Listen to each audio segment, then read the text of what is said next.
تو اگلی آیت میں کیا رزلٹ آ گیا؟ آیت نمبر 28 فلما، پس جب، رآ، اس نے دیکھا، کس نے؟ عزیز مصر نے، قمیصہ، اس کی قمیص کو، کس کی قمیص کو؟ رسول صلی اللہ علیہ وسلم کی قمیص کو، قدّا من دبر، اس حال میں کہ پھٹی ہوئی ہے، من دبر، پیچھے سے، قال، تو اس نے کہا، انہو، بے شک یہ، من کیدی کننا، تمہارے مکر و فریب میں سے ہے، کننا، تمہارے، کننا یہ عورتوں کے لیے ہوتا ہے، مرد ہو تو کہتے ہیں کم،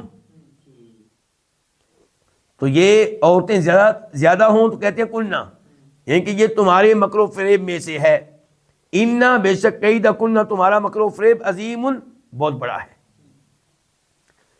عزیز مصر نے قمیض چیک کی تو وہ پیچھے سے پھٹی تھی، پتہ چل گیا کہ یوسف علیہ السلام سچے ہیں اور اس کی بیوی کیا؟ جھوٹی ہے۔ اب اگر ہوتا غیرت والا، اس عورت کو فارغ کرتا، اس کی پٹائی کرتا، کچھ اور کرتا، لیکن لگتا یہ ہے کہ اس معاشرے میں اتنی غیرت نہیں تھی، بس اتنا کہا کہ یہ تم عورتوں کے مکر و فریب میں سے ہے، کیا کہ مجھے کہا ہے کہ جناب اس آدمی کی کیا سزا ہوگی جو آپ کی اہلیہ کے ساتھ بدکاری کا ارادہ کرے، اس کو جیل میں ڈالنا چاہیے یا کوئی اور شدید سزا دینی چاہیے، اور نکلا کیا ہے؟ مجرم تو خود نکلی ہے۔ تمہارے یہ الفاظ مکر و فریب پہ تھے، اور تم عورتوں کا مکر و فریب جو ہے بہت عظیم ہے۔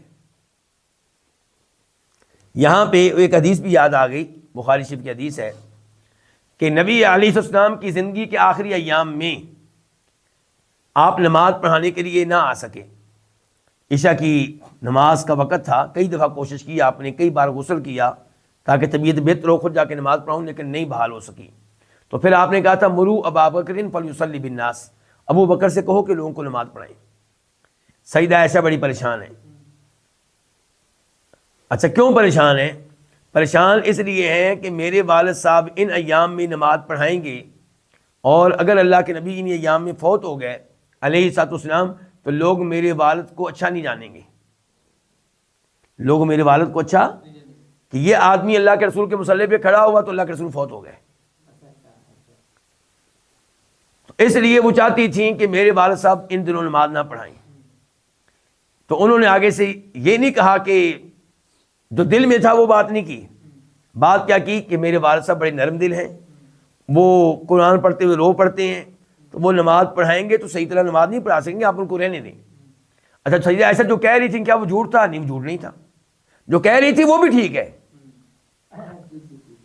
لیکن اصل جو مقصد تھا وہ کچھ اور تھا، لیکن اس میں کوئی شک و شبہ نہیں کہ جو انہوں نے کہا وہ جھوٹ نہیں ہے، وہ درست ہے۔ تو اللہ کے نبی علیہ السلام نے پھر کہا کہ نہیں، ابو بکر سے کہو کہ نماز پڑھائیں۔ سیدہ عائشہ نے پھر کہا کہ نہیں، عمر فاروق سے کہیں، وہ ذرا بہادر آدمی ہے۔ تو پھر اللہ کے نبی صلی اللہ علیہ وسلم نے کہا تھا کہ ابو بکر سے کہو نماز پڑھائیں، اِنَّ كُنَّ صَوَاحِبُ یوسف، تم یوسف والیاں ہو،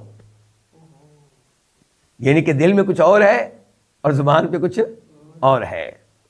تو یہاں پہ یہ بات ہے، اِنَّ کَیْدَکُنَّ عَظِیمٌ، بے شک تمہاری جو ہے تدبیر، تمہاری چال بہت عظیم ہے۔